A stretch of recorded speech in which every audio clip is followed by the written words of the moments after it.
An attractive young woman tells her beauty school classmates that she's going to step out for about 15 minutes. Yet she never returns, leaving her entire community searching for her. First, her car is found. Then, days later, her dead, mutilated body turns up on the bank of the Columbia River. What follows is a lengthy search for clues and suspects, informants and false trails, a confession, a conviction, and a lingering question of was the right person sent to prison. Come with us as we look into the murder of Mackenzie Cowell. We will follow the twisting narratives of the informers and the investigators, clues and confessions, all in this dark and terrible case. Before we start, we would like to send our deepest sympathies to the loved ones of Mackenzie Nicole Cowell, who fell victim to the abominable acts described in this case.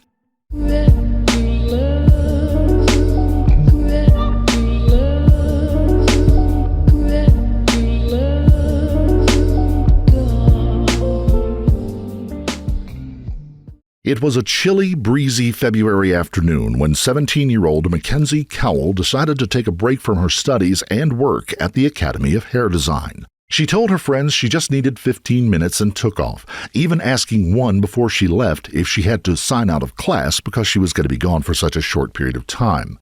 Leaving, she went down an alley, up a short set of steps, and into a nearby parking lot. Unhurried, she walks across the lot, climbs into her 1999 Pontiac Grand Prix, and pulls out just a few moments later. Even though there were many cars and trucks in the lot, she was the only person there. Minutes later, she would send a quick text to her boyfriend, Joaquin Villaseño. He responds, and that was the last record anyone has of her as a living person. Family and friends described the tall, attractive woman as a model kid, vibrant, happy, dedicated to dance and building a future for herself. A senior at Wenatchee High School, she was just 2 months shy of her 18th birthday. A member of the school's Applettes dance team, she also enjoyed modeling and had hoped to become a beautician. She didn't return to the Academy of Hair Design that afternoon, but it didn't raise any red flags. Perhaps she had something else to do or had a change in her plans. She did have a dinner date with her father, Reed Cowell, scheduled for that evening. It was a regular occurrence for the two to have dinner together and then watch movies on Wednesday evenings. When her normal arrival time of 5 p.m. rolled around and she hadn't gotten home, her dad started calling her phone. Always reliable and punctual, this was completely out of Mackenzie's normal pattern. Her father's first call went straight to voicemail. He later said the first message he left was a simple check-in message. The second was an "I'm worried, give me a call" message. He kept calling and still got no replies, not even a text. Anger over her not answering quickly turned to worry. After she missed her 8 p.m. curfew, he contacted the local police and explained that his daughter had not come home and was nowhere to be found. Around the community, police officers and deputies began searching for her. She wasn't with her boyfriend. She hadn't stopped in at her mother's house. Her friends hadn't seen her, and she had never returned to the school. Then Reed Cowell received a phone call, not from Mackenzie, but from a police officer. The officer had been called to check on a red Pontiac like hers sitting on a lonely road about 5 miles south of town. A license plate check showed that the vehicle had been registered in Reed's name. It was Mackenzie's car. There was no sign of Mackenzie, although her purse was still in the vehicle. Even though her purse was there, they could not find her cell phone, debit card, or keys. The car had been abandoned along a road in Pitcher Canyon, an area known as Squilchuck. The area was lightly populated and would not have been one of Mackenzie's normal travel routes. The search suddenly went from be on the lookout to a desperate race to find the young woman, hopefully before something tragic happened. Neighboring cities and counties put their forces to work on the search as well. A helicopter was dispatched to the area to search where her car had been found. Investigators sealed off the area, and experts began examining the car for any clues. A single set of footprints was found near the car, but they were too indistinct to give any idea who they might have belonged to, Mackenzie or someone else. The FBI was brought in immediately to assist on the case. The Wenatchee area and Chelan County, Washington, isn't an area made for easy searches. Located in central Washington state, Chelan County is located on the eastern foothills of the rugged Cascade Mountain Range. Fed by the Columbia and Wenatchee rivers, the area is known for its agriculture and is often called the apple capital of the world. A long and beautiful valley strewn across the region with small cities such as Wenatchee and the surrounding communities are separated by massive orchards and a wilderness area. Everyone was on the lookout for the 5'8", 110-pound brunette last seen wearing her black uniform from the Academy of Beauty. Pleas for her return were broadcast on local and regional news, and volunteers searched everywhere. Her friends and family were distraught. Then, on Saturday, February 13th, the announcement was made that Mackenzie's body had been found on the bank of the Columbia River. The place was known as the Crescent Bar, a sandbar in the river that was sometimes used as a party spot by local youngsters. The body, still clothed, was just 50 yards from an unoccupied home that was listed for sale at the time. Crescent Bar is nearly 20 miles by road away from Wenatchee. Police and forensic units flocked to the site and cordoned off the area. The young woman's body, it was judged, had been left at the site after she had been murdered. Nearby were found a number of black trash bags and some duct tape. A long serrated knife was still stuck in the woman's shoulder, and it appeared that it had been left there after an unsuccessful attempt to saw off her arm.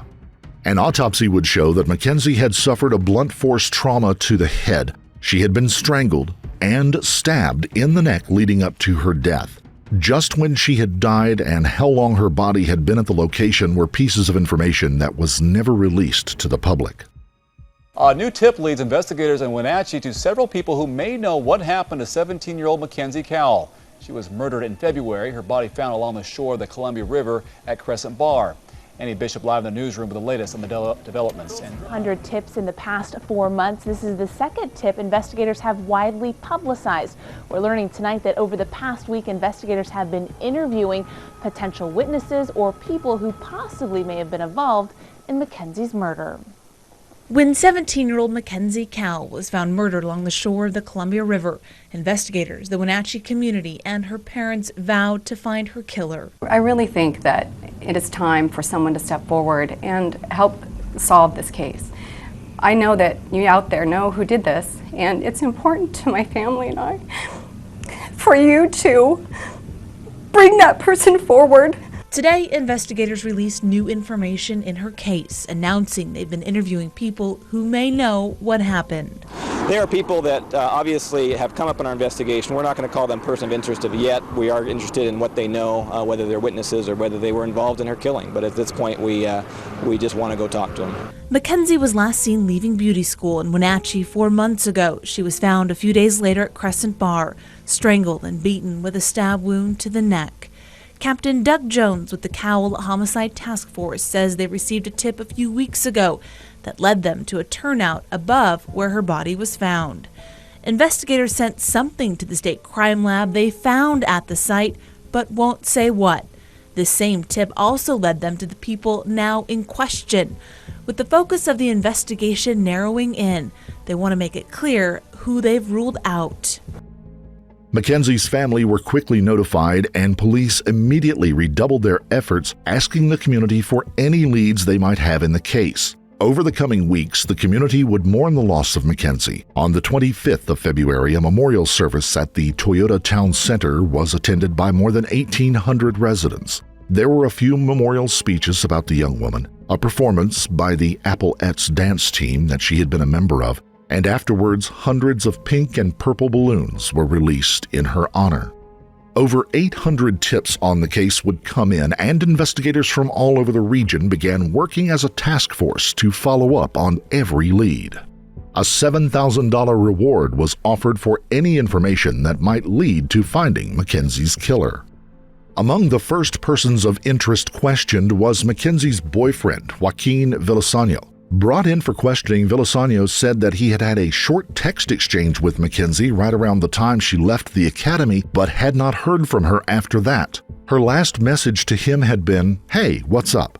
Villaseño agreed to take a polygraph test. Police said that while he did fail the test when asked if he knew what happened to the young woman, he was quickly ruled out as a suspect because his alibi was airtight on the day that she went missing. Also questioned right away was Joey Fisher, the boyfriend of Mackenzie's mother, Wendy Cowell. Police said witnesses had told them that there was a troubled relationship between Fisher and Mackenzie, and that there had been a fight between the two the day before. Police said they were quickly able to clear him of any involvement in the disappearance as well. With those two leads out of the way and completely cleared, they settled into the process of interviewing students and friends of Mackenzie's, both from her high school and the beauty school. The picture that came out of those interviews was just what her outward reputation was. She was a kind and considerate young woman who was very serious about her future. She was responsible and friendly and seemed to have no enemies whatsoever. Police continued to search for leads and clues, but nothing was coming up as the case wore on. Then a surprise witness appeared. Liz Reed, who had been a local police informant, came to them with a bizarre story to tell. Known to police as a drug dealer, prescription forger, and OxyContin addict, Reed outwardly had some credibility issues, but they knew that she also had inroads into the rougher side of life in the community. Her story named names and included details that matched up with evidence investigators had not released to the community at large. Liz Reed began to weave a tale that two men involved in local drug trafficking had abducted and then killed Mackenzie, accidentally taking her for someone that had been working as an informant and snitch. She told investigators the two men had made a video of the killing, a snuff film of the act that she was made to watch. She went on to describe that the men had strangled the young woman and then stabbed her to finish the job. "We strangled that to shut her up," Liz said the men told her. Liz gave a description of the knife used to kill Mackenzie. It was a pretty close match to what had been picked up as evidence. She also gave the location of the attack as a bluff that happened to overlook the Crescent Bar, the spot where Mackenzie's body had been found. Her story suddenly had clout. The two men named Samuel Cuevas and Emmanuel Budaceros were known to local law enforcement as well. Investigators on the Mackenzie Cowell task force quickly received permission to eavesdrop on the two men, and before long they were both brought in for questioning. After extensive efforts to pin them down and search for the video evidence, police came to the decision that both men had unshakable alibis covering them from the time of Mackenzie's disappearance until the discovery of her body. No records or traces of any reported video had been found. Cell phone data also showed that both men were nowhere near the scene of the crime at any point. Sedos would later say that at the time he had been working at an honest job and was trying to lead a better life to take care of his young family. The false accusations and investigations, he claimed, nearly ruined him and his chance of pulling himself out of a troubled past.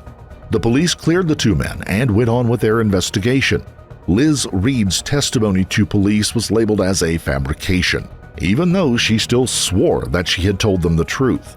However, she later recanted her story and would go on to tell interviewers that she had done so because she was afraid that someone would suspect her in the case if she didn't.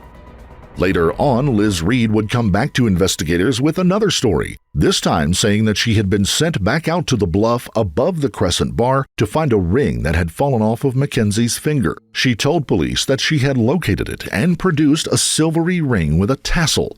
Even though family members told police they had never seen her wearing the ring, defense attorneys would say that it was visible in one of the still photos that had been taken of the young woman. Cuevas and Cerro, though, both still had airtight alibis. Soon, new developments would lead investigators away from those two men and the questionable informant. It was August before authorities had gotten their next and most important lead. A letter from Theo Keys was received by investigators, and within the young man told of how his friend, Christopher Wilson, was the man who probably killed Mackenzie. Theo, himself another informant, had a history of mental illness and was serving jail time for exposing himself to a barista in town.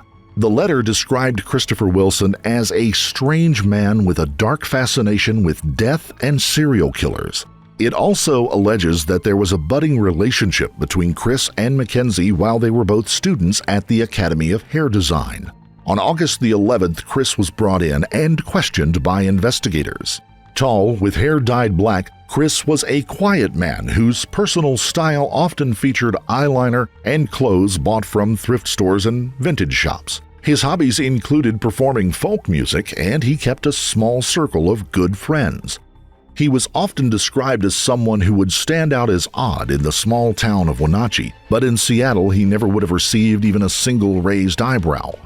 In the police interview, Chris maintained that he really didn't know Mackenzie beyond attending the Academy of Hair Design together. Chris explained that he was there learning a trade so he could help his mother run a salon that she owned and have a career of his own. He said there had been no relationship at all between the two. Chris volunteered to provide a DNA sample, and multiple swabs were taken and sent off to the State Patrol Crime Lab. He was allowed to go back to his life. However, he did not fall off the radar of investigators. Instead, they leaned into the young man's life, his past, and the people around him. As the colors changed in Wenatchee, the local apple crop was brought in. October saw Christopher Wilson also being brought in.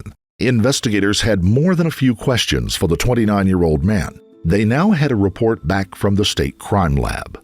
Chris was initially helpful, as he had been before. Then they asked him about his whereabouts during the disappearance again, and he held to his earlier story. They then asked him how it was that his DNA had been found on some duct tape at the Crescent Bar crime scene near Mackenzie's body, the duct tape that also had her blood on it as well. "I don't see how that could be," he told investigators. "I want a lawyer." Chris, emotionless, then stopped. He just stopped talking. He was placed under arrest and charged with second-degree murder in the case of Mackenzie Cowell. He was placed under a $1 million bond. Did they have their man? Perhaps. Was the DNA found on the duct tape enough to catch a killer? Probably not, because it was only a partial match, something Chris was not initially aware of.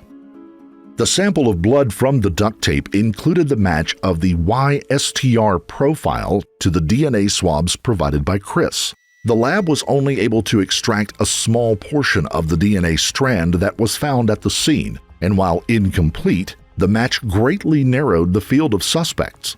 In this particular case, such a match could only happen to 1 out of 1,047 white males. Over the month and a half between his two appearances before investigators, a lot of legwork had been done in rooting out who Chris Wilson was and how he could be connected to the case. They found the man's associates often brought up his fascination with serial killers, death, and his love of the television show Dexter, which ran from 2006 to 2013. It was the fictional story of a psychopathic killer who channeled his urges into hunting, stalking, and killing other psychopathic killers. Of particular note was the intensive care that Dexter took to protect his secret and to prevent any evidence from being created. There were long scenes of Dexter covering his kill room with plastic and then cleaning up afterwards. It would draw parallels to the evidence that they would find in this investigation. Chris also had a tattoo of Hannibal Lecter from the movie The Silence of the Lambs on his arm. Having a tattoo of a fictional serial killer and cannibal did little to convince investigators that Chris had no interest in this dark part of the criminal world. They learned that Chris had spent a few months working as an intern at the Telford Chapel in the Valley in East Wenatchee, a local funeral home. He had worked there, but had been let go. Friends and associates, though, said Chris had told them that he enjoyed cutting up the bodies there and had no problem working in the mortuary, feeling at home in the environment. The next evidence would come from the proximity of where Chris had lived in relation to the Academy of Hair Design. At the time of Mackenzie's disappearance, Chris rented a small place at the Burke Hill Apartments. It was just about 3 blocks away from the Academy. That location would become very important. Even though Chris had moved out of that apartment by the time of his arrest, police had a very compelling piece of evidence. Subpoenaed cell phone data from Verizon showed that Mackenzie's phone had both made and received transmissions between 3 and 3:42 p.m. on the day of her disappearance from that general location. Perhaps she had just been driving by or parked outside. But now the main suspect in the case just happened to be living at that very specific spot. They couldn't rule out that Mackenzie had not been in his apartment at the time. Police quickly moved to search Chris's old apartment. Even though the man had moved out and the place had been thoroughly cleaned, it was hoped that some evidence could be found. When forensic experts sprayed the main room with luminol, they were able to see a faint glow from a small patch of floor, a slightly discolored patch. Luminol reacts when it comes into contact with proteins in the blood, and here there was only the slightest trace on the carpet fibers. A small square of carpet was cut out and removed, revealing the padding underneath. The padding reacted as well, and there was much more than a trace of blood. Whatever cleaning efforts had been done to remove the blood from the carpet had not been thorough enough to knock out any blood that had soaked through. The blood from that sample, investigators learned from the State Patrol Crime Lab, did match Mackenzie Cowell's blood. They had just found their strongest piece of evidence in the case so far, one they felt had tied Chris to Mackenzie's disappearance and murder. Investigators also took a longer look at security videos from around the area of the Academy of Hair Design around the time that Mackenzie had left. In one set of footage, a man looking like Chris Wilson can be seen leaving from a different exit and walking north up the alley, the direction that would lead him heading towards home. The video timestamp showed that it was only 72 seconds after Mackenzie had left. Perhaps the two were meeting, no one can say for sure, but the timing was certainly curious. While phone records showed there had never been any calls or texts between Chris and Mackenzie, there were individuals at the school who said the two had begun talking lately, one even suggesting that Chris may have been attracted to the young woman. While these investigations were going on, two other people claiming to know Chris Wilson came and spoke to investigators with tales of the man that were worrisome. The first, Shauna Novak, said that she had been a friend of Chris's and that one evening at a party he had come up behind her and started to strangle her until she nearly passed out. He released her and then apologized, saying that he hadn't meant to hurt her. In light of everything, she now felt that he had intended to do her harm. Since the event happened before Mackenzie's disappearance, the idea that he may have been using the woman as a practice run became part of the profile they were building on Chris. The second woman had worked with Chris for a short time at a hotel. Investigators said that Chris had told a tale about strangling a guest to death at the hotel with a belt. They investigated the tip thoroughly but could find no evidence of anyone dying at the hotel during that time, much less anyone being murdered. While they did believe that the witness had been told such a tale, they did feel that perhaps it was Chris just spinning a story for his own entertainment or to scare the woman. Sifting through the mound of tips that had been received since Mackenzie's disappearance, investigators also found 3 separate reports of people seeing a man that roughly matched Chris Wilson's appearance walking down the road in Pitcher Canyon on the day that her car had been found there. Pieces of evidence were starting to pile up, and things got worse for Chris as investigators went through his computer for evidence. They did find searches about serial killers and posts on forums dedicated to the topic. While doing such research isn't illegal by any stretch, it did continue building a portrait of what could be a very disturbed and very disturbing young man. An old girlfriend of Chris's, Tessa Marie Schuleman, was brought in for questioning next.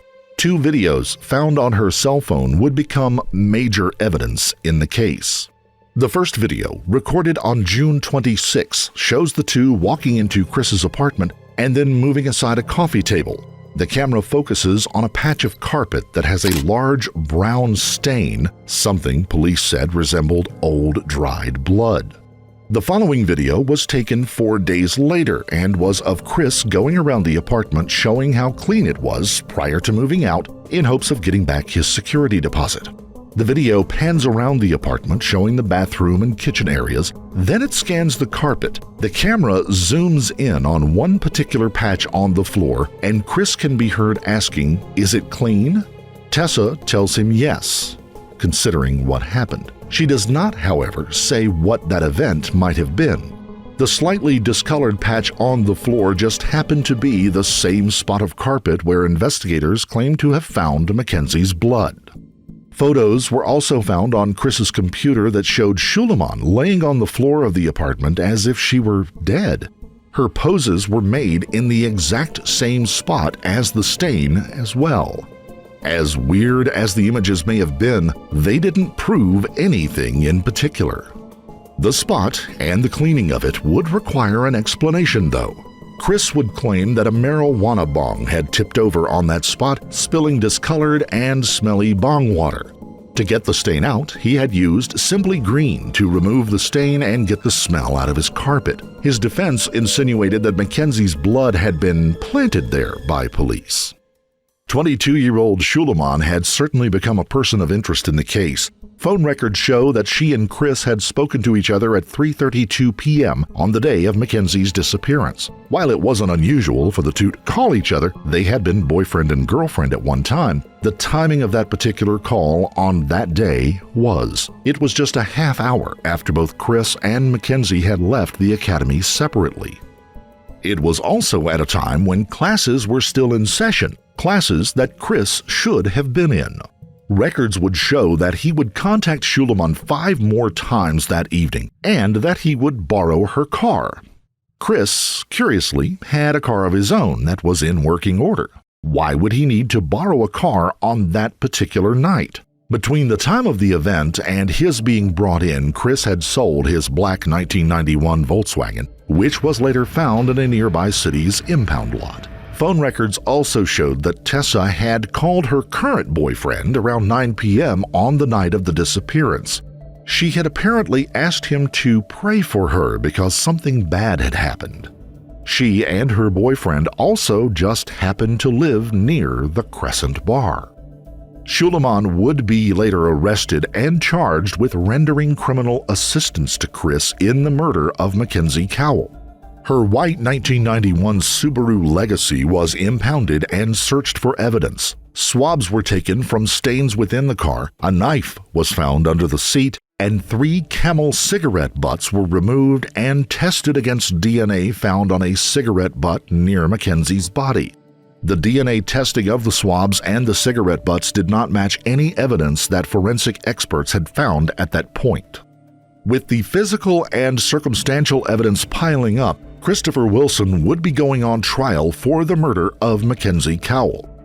Prosecutors charged him with second-degree murder, putting together an argument that the two had left the academy separately to rendezvous secretly at his apartment. Perhaps it was a budding romance, perhaps it was a drug deal, or perhaps it was something else that brought them together at that place and time.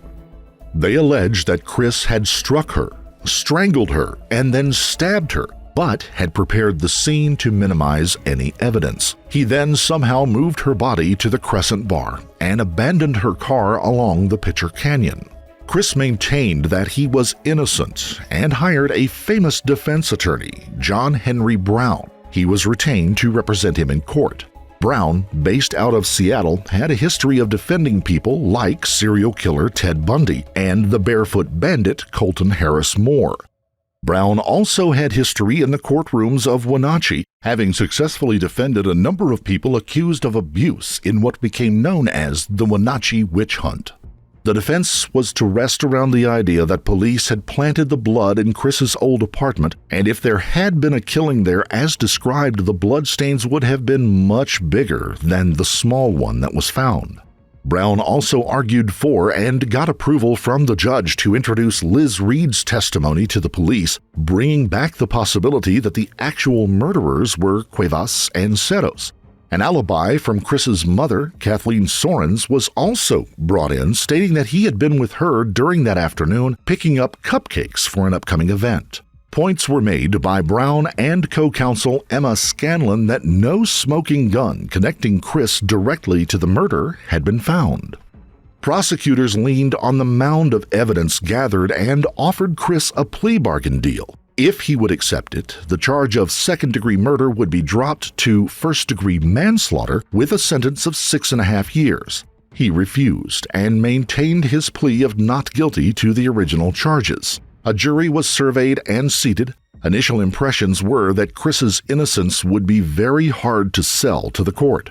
Another plea deal was offered, this time with a much heavier set of charges and a longer prison sentence. Under the advice from his attorney, Chris Wilson agreed to plead guilty to a count of first-degree manslaughter in the death of Mackenzie Cowell, first-degree robbery for the theft of her phone and debit card, and second-degree assault for the choking of Shauna Novak. He would serve a sentence of 14 years and 3 months in prison. He would also have to sign a document that he had done those crimes and attest to each of them in court. As the judge read out the charges in court, Chris Wilson responded that he had done them, slowly and thoughtfully. He would later claim that he did not do the actions and that his halting answers were because he didn't want to agree, but he had been left with no choice. Just under a year later, he attempted to file a motion that his guilty plea should be revoked. The motion was rejected. Throughout his imprisonment at the Chalum Bay Corrections Center, a medium-security prison in northwestern Washington state, Chris has maintained that he was innocent and railroaded into taking the plea deal. His sentence will end soon, however, in 2023, followed by a term of community-centered supervision. Charges against Schuleman were dropped, and before long she had legally changed her name and left the area. Was justice served? Did the actual killer of Mackenzie Cowell serve time for their actions? The state feels so. But there is an active group of Chris's friends, family, and associates that still maintain his innocence in the tragic event. If he was the actual murderer, then it could be argued that he got off lightly with the plea bargain. If he wasn't the murderer, however, an innocent man spent more than a decade behind bars for something he did not do, perhaps the victim of nothing more than being odd-looking, being a quiet guy in a community where he just didn't fit in. If you found this case compelling, don't forget to like the video. Comment down below your take on it, and please subscribe to the channel. We're on our way to 1 million. Also, hit that notification bell in order to stay up to date each time we reveal a new shocking case. Until next time, stay safe and keep your eyes peeled. You never know what's lurking in the shadows.